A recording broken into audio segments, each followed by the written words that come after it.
just open us up in a word of prayer. So, dear Lord, I just thank you for this opportunity, Lord, to bring awareness about elderly financial abuse, Lord. And we're just so blessed to have John Schwartz with the Center for Combating Elderly Financial Abuse with us, Father God. And I just thank you for those that are on this call. And Lord, just allow us all to be more aware so we can help our loved ones, Lord, to just combat this tragedy that's just so crazy in our country and around the world. We thank you so much. In Jesus' name we pray. Amen. So thank you for that. So I do want to let everyone know that there is a question and answer and also the chat function for those that have questions. But again, for those who just joined, my name is Michael Mandarino. I'm a financial advisor with 123 Investing, and we're so blessed to have John Schwartz with us. I'm going to do a quick introduction of John. John has over 3 decades of service to his country. John graduated from West Point in 1986, and he served as a field artillery officer until 1995. John attained the rank of captain, and he also graduated from Air Assault, Airborne, and Ranger courses. After serving in the Army for 9 years, John then joined the FBI, Federal Bureau of Investigations, and served as a special agent and a supervisory special agent for 24 years from 1996 to 2021.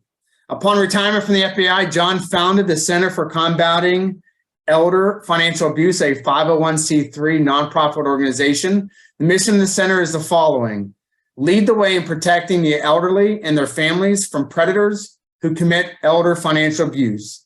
John is very excited to use his law enforcement background to serve our nation's 54 million elders. And John, being a West Point graduate, go Army, beat Navy. We had an awesome game this weekend. So without further ado, Mr. John Schwartz, thank you. Hey, thank you very much, Michael. And thank you everybody for joining us today. Hope you were able to learn something today. I think it's going to be interesting. Thank you very much for that introduction, Michael. And yeah, I'm wearing our Go Army shirt today, supplied by Authentically American, but Go Army. We had a great Navy. Awesome. All right, everybody, thank you very much. Let's go ahead and get started. I'm John Schwartz. I'm the founder and president of the Center for Combating Elder Financial Abuse. And this is lesson 1, Introduction on Predators Who Conduct Elder Financial Abuse. What I'll say is, for some individuals, this may be the first training and class you've ever received in elder financial abuse. I'm sure you've received training in a lot of different areas, but maybe never in elder financial abuse. So this is your first training. So the goal for today's training is very simple. All I want to do is provide an introduction of what elder financial abuse really looks like in the United States today. And we're going to do this with the following training agenda. I'm going to show you a video right off the bat. After that, a little bit of background on myself and the center, talk about the mission and goals. But then we're going to get into the meat of the subject, the fundamental principles any predator uses: detection and control. We're going to take those principles and then we're going to apply them to 6 predator examples. After that, steps on how to protect vulnerable elders, talk a little bit about our website, our main training tool that we have today.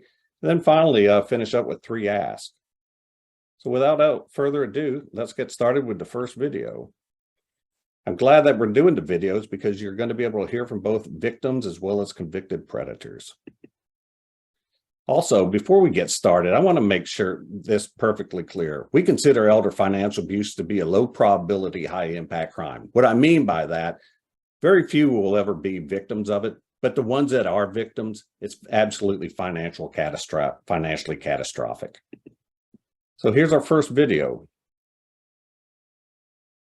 I'm going to turn to that quick-thinking grandmother who tricked a suspected scam artist. She secretly alerted the police who nabbed him on her doorstep. Janae Norman has the story for us this morning. Good morning, Janae. Michael, good morning to you. Jean Ebert says she knew right away the call that she got was a scam, but she decided to play along for fun. Now, obviously, that can be dangerous, and it's not recommended by law enforcement, but it worked for Granny Jean. This morning, the New York grandmother who avoided being scammed by scamming the would-be scammer. Last Thursday, 73-year-old Jean Ebert received a call from a man posing as her grandson saying he'd been in a car accident and needed $8,000. I hear somebody crying saying, "Oh my God, I'm in an accident." I thought it was my son-in-law who's a real comedian. Then he says, "Grandma, I need your help." But Granny Jean, knowing her granddaughter as her only grandchild old enough to drive, says she knew something was off. So he says to me, "You can Venmo $8,000. And I said, "Well, I don't have a Venmo account." So the retired 911 dispatcher from Long Island says she decided to play along with the would-be scammer. The first thing I said is, "Oh my God, are you hurt? How did this happen?" I said, "Where are you?" He said, "I'm in New Jersey." Oh, I played the game. And then I said to him, "Listen, don't call your mother. She's going to be mad. Let me handle this." She alerted police, who came to her home and waited for the suspect to arrive. I actually said, was this such a good idea? But anyway, he's coming, so. This doorbell camera recording as this man approaches her front door. She opens it, hands him an envelope stuffed with paper towels, not $8,000 cash. Okay, have a good one. And as he walks away, police move in. Maybe they'll realize that they can be scammed too, because I played the game really well right from the beginning. They believed me hook, line, and sinker. Law enforcement say these scams happen all the time, and unfortunately, the elderly, who are often targeted, often fall victim. Police say if you get a questionable call, don't listen to anyone claiming to be from the government or asking for money. And they also say to make sure to protect information you put online, because it's incredibly easy to be targeted on the internet. This world that we live on, social. And go turn to that quick. So that's it, ladies and gentlemen. That is a predator that did not know how to avoid detection, and we're going to talk about that. But here he is, Joshua Gomez, and he was arrested only this year. So this just happened. So this is what elder financial abuse looks like in our country today. So let's go a little bit into our background first and foremost. I want to share with everybody, like Michael said, I'm a retired FBI agent with 24 years experience. Prior to that, I served in active duty for 9 years. Graduated West Point a very long time ago. Also, I've been researching that elder financial abuse for the past 10 years. Then finally, I'm proud to say that we are a veteran-operated nonprofit 501c3. So that's a little bit of background. And hang on just a second, everybody. And our mission and goals. So I'll let you take a look at the mission and goals, and I want to bring everybody's attention to our first goal: increase awareness on the scale and scope of the threat posed by financial predators. You're going to see that today. I'm going to show you predators that you probably never heard of before, and you're going to be amazed at how much they were able to actually steal. Also, a note at the bottom, currently we're at 54 million elders in the United States. This number is going to increase to 70 million in the next few years. So this is why we set up the center as a nonprofit, to bring education before we hit 70 million elders. So how do we accomplish this mission? Next two slides are going to explain this. First of all, we look at the crime through the eyes of the predator. We think this is what differentiates and sets us apart from other groups. We want you to understand this crime through the eyes of the predator. Also, we study the predators and learn their fundamental principles, and we're going to talk about those principles in just a second. And finally, we're going to take a look at the most successful and least successful predators. And I'll tell you right now, Joshua Gomez is definitely the least successful predator we found. A little bit more on how we accomplish the mission. We demonstrate patterns by showing examples. That's what we'll do today. And I want everybody to understand, we don't offer solutions to detect every predator every time. Simply can't be done. But finally, this is probably most important. Trust your instinct. We all have this innate ability to sense danger. We have to train our elderly and their families to listen to their instinct. So enough with that. Let's go to fundamental principles. We're only going to talk about two principles today. We're going to drive them home. The main goal for any predator is to gain control. I want to drive this home. This pertains to any predator, whether it's a financial, homicidal, or even a sexual predator. Their main goal is to gain control. In the world of elder financial abuse, if a predator, and first of all, we measure control on a scale of 1 to 10, with 10 being the highest. So if a financial predator is able to gain a control level of 8, 9, or 10 on a victim, they can steal their life savings. So that's the main goal. But how does the predator gain control? Well, avoid detection. And we saw in their last example, Joshua Gomez wasn't able to achieve that. That's why he was arrested. So you put these two fundamental principles together, and what do you get? You get a predator that avoids detection, is in control of his prey. So how did I come up with this idea? I want to share it with everybody. Testimony by the late Mickey Rooney on March 2nd, 2011. He was 90 years old, and he was a victim of elder financial abuse, and this is what he shared with the Senate Special Committee. He said, you can be in control of your life 1 minute, next minute you have absolutely no control. Sometimes this happens quickly, but other times it is very gradual. When I saw this quote, this stuck with me, and I thought that this is something that I can build the center on. It's all about control. That's why I call this Predator 101, and the main goal of the predator is to gain control. So I took this idea and I explored it a little bit further. It made me come to mind the next picture that everyone's going to recognize. Of course, is Lee Harvey Oswald and Jack Ruby. And I took the words of Mickey Rooney and I used them as a template to overlay onto this situation here.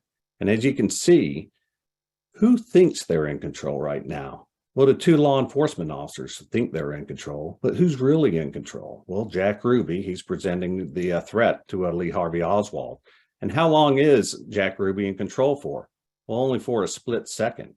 And why is he in control? Because he was never detected. If these two law enforcement officers had looked Jack Ruby's way a second before, this may have never happened, or at least the attack wouldn't have been as damaging. But this, to me, sums it up. And this is the picture that I want people to remember as you leave the presentation today. So let's apply this to what we just saw in the video. Avoid detection. Here's Joshua Gomez. He thinks he's in control right now. He thinks he's walking away with $8,000. The fact is, he was never in control, as you can see in the picture in the right-hand side. He was never in control because he was detected right off the bat. So anyways, those are the principles that I want to discuss. And we've already talked about one scenario. Let's dive into the next 5. The next 2 that we're going to do, we're going to use the attack vector of investment Ponzi schemes. This is probably one of the best attack vectors that predators use, and I'll show you why. Let's take a look at Doc Gallagher. Here he is, and here's a headline from the Washington Post, and you see the date here, November 2nd, 2021. Christian talk show host promised to enrich clients, and he ran a Ponzi scheme. Here's the press release from Tarrant County out of Dallas, and we'll go through this step by step here. Again, you see the date, November 1st, 2021, and Doc Gallagher sentenced to 3 life terms for his Ponzi scheme. So if we go into this further, it says on the second paragraph, built senior citizens out of millions of dollars. And then if you come down further, he actually stole $32 million from his clients and exploited many elderly veteran or individuals. He worked his way around churches preying on people who believed he was a Christian. Finally, in the last paragraph, Gallagher, 80 years old, ran the Gallagher Financial Group and advertised on Christian radio. So what I'm showing you here is a predator that hid in plain sight on Christian radio and was able to steal $32,000, remained undetected. So I said one of the goals of today's training is show you what elder financial abuse looks like today in this country. Well, this is it. This is an example of it. So how does he do it, right? And want to look at this crime through the eyes of a predator. I'm going to show you a promotional video that he developed. And this is what he used in order to entice his victims. Also, in the video, it's going to show that he got his PhD from Brown University. Through my research, I found that he did, in fact, go to Brown University and get his PhD. So I share that to say these predators are very, very intelligent, and they're very, very skilled, and they're very successful. This is why we look at the crime through their eyes.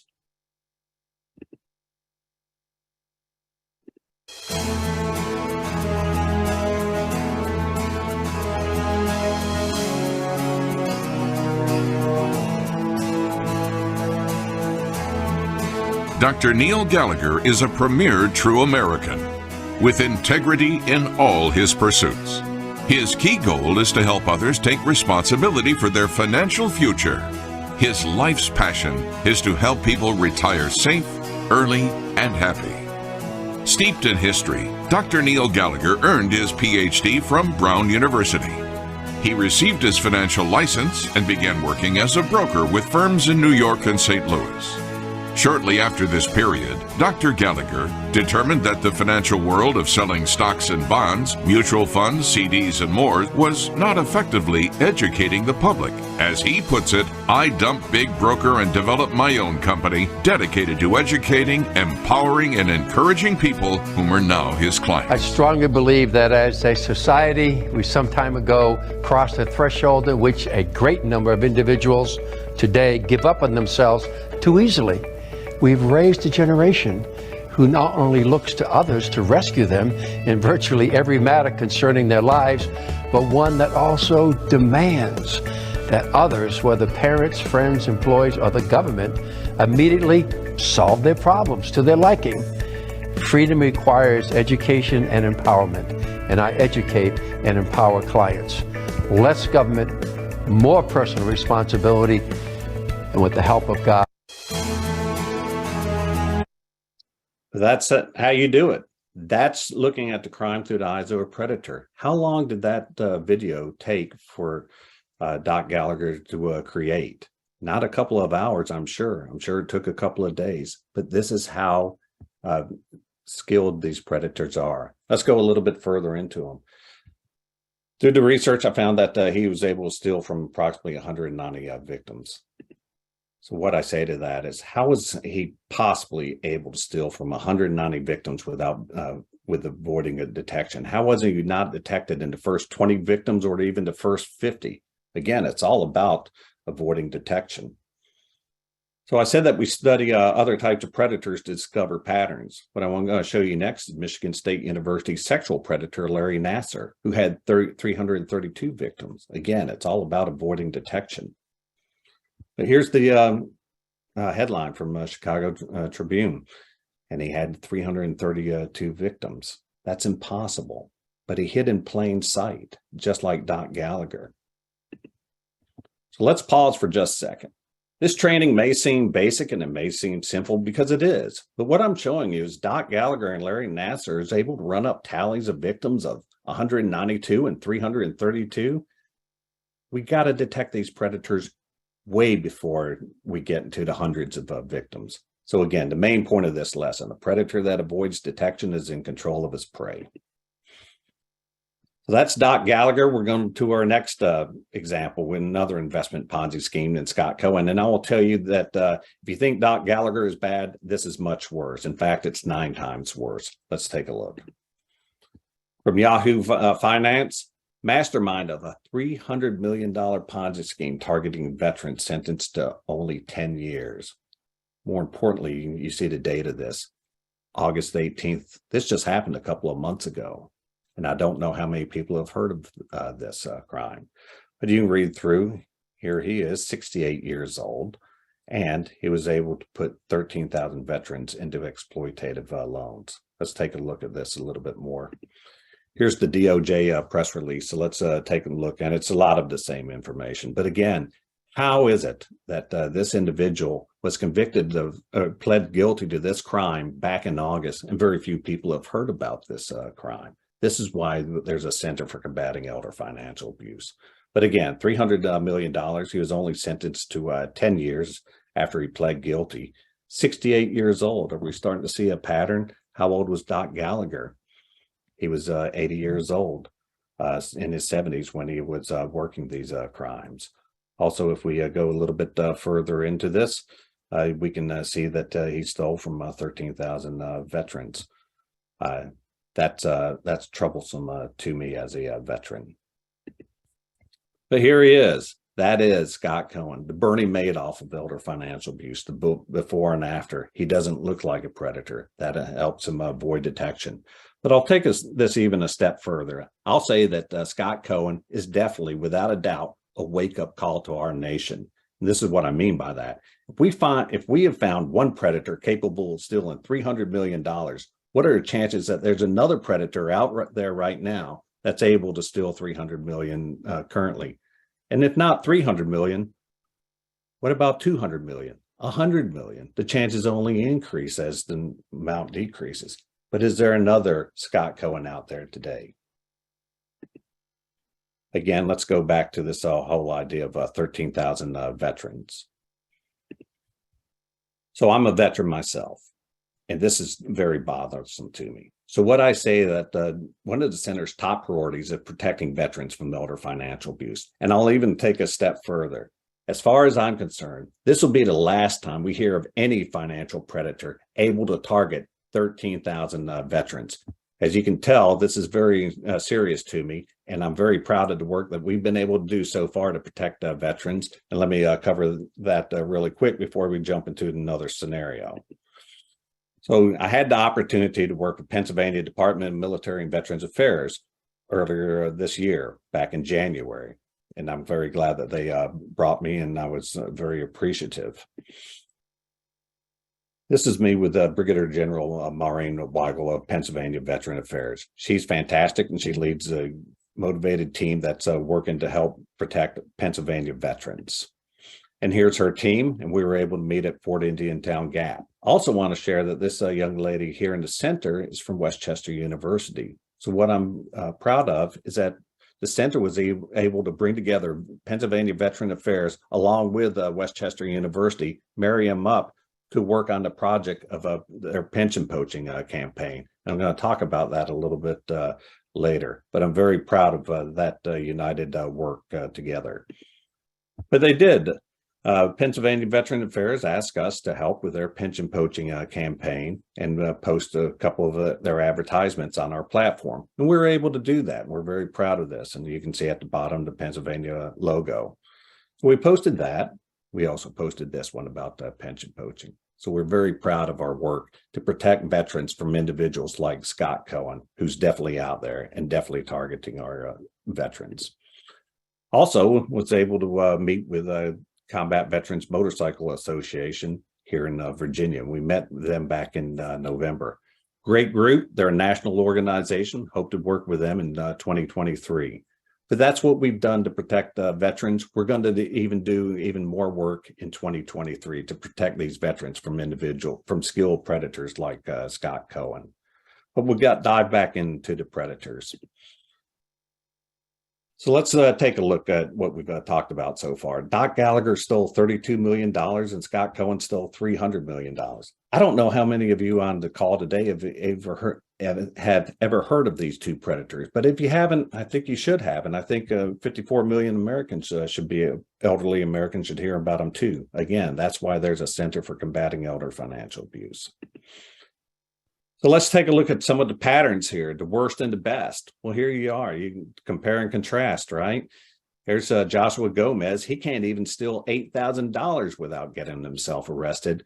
And you compare that to Scott Cohen, who can steal $300 million before he's arrested. So do you see a pattern? Scott Cohen is 68 years old. Gomez is only 28. In the game of elder financial abuse, age and experience absolutely matters in this crime. But those are the two Ponzi schemes as attack vectors. Let's explore the next attack vector, Jonathan Robbins, as a trusted professional. He was actually an attorney and CPA. But here he is, and here's the headline from NBC Washington. Attorney swindled 88-year-old woman out of $1.8 million. Actually, she was a widow. So an 88-year-old widow and had $1.8 million, taking a look at this through the eyes of a predator, this is an excellent target selection. But here he is, the before and after. But you see, this is his website photo. Again, a predator hiding in plain sight without being detected. This is how you gain control as a predator. He was able to gain control of Helen Nutt. So again, a predator that avoids detection is in control of his prey. Also, we notice Jonathan Robbins was sentenced only last year, November 29th, to 12 years. If you remember, that's 2 more years than Scott Cohen. So this is what we look at too, because we want to improve the sentencing for these type predators. But that's Jonathan Robbins, the attack vector of a trusted professional. Now let's go to another individual that hid in plain sight, April Parks, as a fraudulent guardian. And here she is. Again, she was sentenced in 2019 as well. And that's a picture of her before and after she was arrested. I'm going to show you a video now of a local news agency that did an investigation on her. They're going to introduce the story, but then when they get into the story, they're going to say this, that it can happen in a blink of an eye. And I want to point that out because it goes all the way back to what Mickey Rooney said before the Senate Aging Committee. He said, you can be in control of your life 1 minute, and next minute you have no control. He was exactly right, and this video shows it. So let's take a look. The story you're about to see will make you sad. It will make you feel scared and helpless, and it could happen to anyone. It is a family tragedy where an elderly couple is yanked from their home. Their daughter is left in the dark, and the person put in charge by Clark County admits to serious mistakes uncovered by Contact 13 Chief Investigator Darcy Spears. It can happen in the blink of an eye. I could not be less happy. Life as you know it changed forever. Did you feel like you and your wife were kidnapped out of your own home? We were kidnapped and raped. Both. Maybe not literally, but Rudy and Rennie North feel like they were violated, stripped of the life they were living together for 60 years. He cared for her through cancer and claims they were doing just fine until a knock on their door in the fall of 2013. So I opened the door and they said that they were officers of the court. Rudy says the officers gave the couple 3 options. 1, we call the police. 2, we have you go to a psychiatric ward. Choice 3, an assisted living facility. The people who came for Rudy and Rennie were private professional guardian April Parks and a member of her staff. Mr. and Mrs. North were not in a good situation when we initially got the guardianship. There were lots of concerns about what was going on with them health-wise. Parks says a hospice company referred the couple to her out of concern that they could no longer care for themselves. Were they allowed to given the choice to stay in their home? At that time, they were not. And they've never been allowed to go back home. Parks says threats of police and jail never came up, but psychiatric ward probably came up. Frightened and worried about being separated, the couple went with Parks to Lakeview Terrace Senior Home. Their only daughter, Julie, had no idea they'd been taken. Who believes they're going to get taken out of their home? Julie eventually tracked them down. She took this video in January 2014. Oh, I felt like I was being arrested. I was kidnapped out of my house. I wasn't even fully dressed. Court records show Rudy and Rennie were deemed incompetent by a pain management specialist and a physician's assistant. April Parks used those evaluations to gain temporary guardianship, which the court has since made permanent. In the court record, Parks also calls their only daughter, Julie, a reported drug addict who has no contact with her parents. Both say that's a lie, and there's no evidence to back it up. They defame your family. They do that in case after case after case. In the North's case, we discovered mistake. The story you're about. That's it. That's a very hard video to watch, but you're hearing about elder financial abuse through the words of the actual victims, as well as the predator. I think that's a great video. I want to bring everybody's attention to a movie that came out on Netflix on 2020 that portrays a fraudulent guardianship. And I think it's loosely based on April Parks, although I can't confirm that. But the movie's called I Care a Lot. And Rosamund Pike portrays the predator, who's the illegal guardian. And in this picture here, you see her under control, escorting her victim. And I think this movie was excellent, especially the first 26 minutes of it, where it shows that they gain control of the victim. I'll also show this photo because I think this is a great photo from the movie, where there is the predator in control, and there's a collection of photographs of her victims that she is in control of. But this really happened. April Parks, it's an incredible story, and I want people to understand that as well. So that's a tough one to watch, but I'm leaving the worst for last. This is Roger Williams, a church pastor. When I came across this, I couldn't believe this. Let's take a look. Here he is, before and after pictures. As well, here's the press release from Department of Justice on him again. Happened back in September 18, as you're reading through this. You can see that he ordered to pay $1.3 million back. Many of his victims were elderly. And then finally, at the very bottom here, he was a pastor at Pigeon Forge, Tennessee. Who knew, right? But this is what elder financial abuse looks like in the United States today. Church pastors as predators. This last video is probably the toughest to watch. This will show a victim that tried to pay for his wife's medical bills and wanted to withdraw his funds out from the pastor, and found out that his entire life savings was gone. Let's take a look. One of the forms of abuse among aging adults is financial exploitation. Tonight at 5, we continue our series of stories breaking the silence, elder abuse awareness. Financial exploitation is costing older Americans more than $35 billion each and every year, according to the Adult Protective Services Association. Well, WATE 6 on Your Side reporter Don Dare examines why some people fall victim to this crime. The financial exploitation of older adults is often called the crime of the 21st century. In a national study, nearly 20% of those 65 and older indicated some form of financial mistreatment or criminal fraud. Sometimes, however, criminals are caught. Nearly 100 people once trusted Roger Williams with their savings. He's now a federal prisoner for breaking their trust. I can't say. Jimmy Vineyard had invested with Williams. Filled with emotion, he could hardly speak when we talked in July 2014. Beautiful woman. He and his wife, Ellen, she died in 2011, thought they had invested wisely after putting their money in investments operated solely by Williams.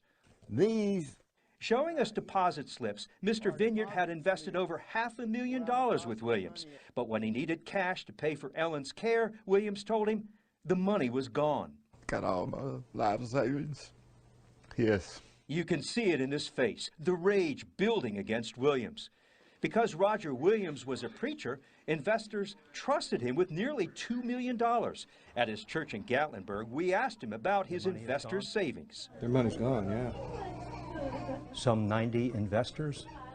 How about the other investors? Yeah, their money, yeah, that was all of our investment over the past 7 years. I think it's illegal what he done. Very illegal. Gerald and Judy Perkins, both retirees, lost their house to Roger Williams' Ponzi scheme. For several years, they received monthly checks from Williams, drawn on their investment, which paid the mortgage on their home. But the couple received devastating news in the summer of 2014. Williams sent a letter that he's going out of business, that all distributions will cease immediately. It's our money. My husband worked for that, and it was his retirement. We have no comments, Mr. Dare. So I saved that video as the last because I think that's most heartbreaking. But again, as I've said before, this is what elder financial abuse looks like in America today. All right, so there is a problem. So what can be done to protect our vulnerable elders? These are the 3 very short steps. Again, this is just an introductory course. We can go into this further detail and follow on courses, but let's take a look really quick. Elders and family members should conduct an assessment on vulnerability of the elder. Why should you do that? Because that's exactly what the predators do, right? I mean, what did Jonathan Robbins do with Helen Nutt, right? He found a very good target. She was isolated, she was alone, she was 88 years old, and she had $1.8 million. So if you conduct an assessment, take a couple that's in their mid-60s, they're together, they're able to play golf a couple of times a week, they go to church, they have family members close by. They're at a low risk. And then compare that to an individual in their mid-80s like Helen Nutt. So conduct an assessment. Also, number 2, learn early detection of a predator. What are the warning signs of a possible attack vectors? We've taken a look at 5 attack vectors today. Again, this is a very short introductory course, but what are other attack vectors that are out there? We all know them. The sweetheart scams, the sweepstakes scams, the IRS scams, and tech support scams. Let me talk about tech support really quick. This is how it works. The predator will actually gain control of the computer, able to talk to the potential victim and say, hey, we're from Microsoft. We've noticed that your computer is currently under attack by 19 different threats. We're in a hurry to help you, but we need to move fast. The first step is when you need to pull out your driver's license and hold it up to the camera of the laptop. And once the victim does that, now the predator has gained control because they have vital information. But that's a tech support scheme, just in case nobody's heard of that. Also, gift card schemes, that's getting a lot of attention lately, and I'm glad it is. Also, handyman schemes, individuals driving around in neighborhoods and finding an elderly and then approaching them through at the front door. Then finally, families and friends. But this goes back to number 2. These are different attack vectors that these predators use. So learn them, try to study them. Then finally, the last point, extract the elder from predator if attack has occurred and predator has gained control. Okay, so take an example of an individual that has $500,000 and the predator's already gained control and already taken $100,000, but then a family member detects the predator and is able to extract the victim, thus saving $400,000.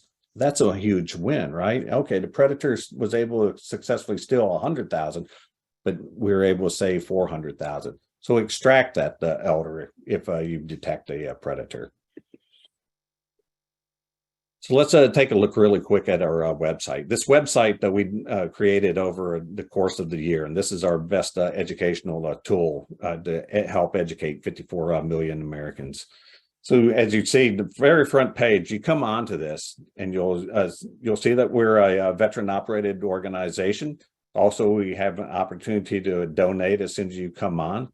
And then you see our toolbar. And then right after that, here are the 2 primary cases that I showed you.